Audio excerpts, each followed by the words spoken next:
Saludos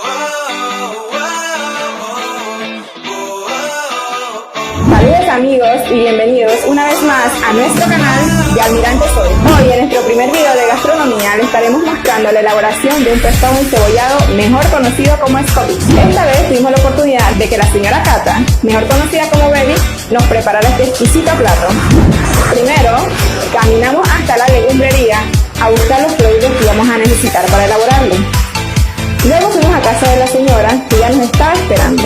Para iniciar este plato, lo primero que hacemos es lavar muy bien nuestro pescado con un poquitito de limón. Luego lo cortamos en presas pequeñas, lo condimentamos, a lo que la manera que la señora tiene manera de hacerlo es echándole un poco de corí, pimienta, sal, ajo al gusto y lo deja ahí un momento mientras picamos nuestra cebolla para echarle los ingredientes necesarios. Ella le echó limón, vinagre, un poquito de sal y mostaza. Mientras echamos a freír nuestro pescado, vamos a pelar unos plátanos para acompañar este exquisito plato. Cuando los pescados terminen de freírse muy bien, vamos a ponerlos a escurrir.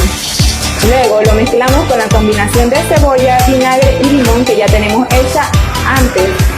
Y servimos para degustar este sabroso plato que nos quedó así.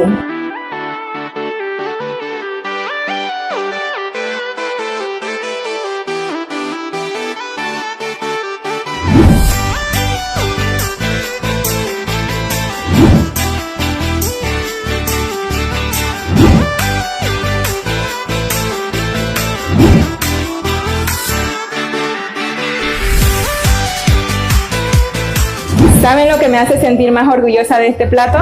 Que de Almirante Soy. No olviden suscribirse, interactuar y darle like a nuestra página.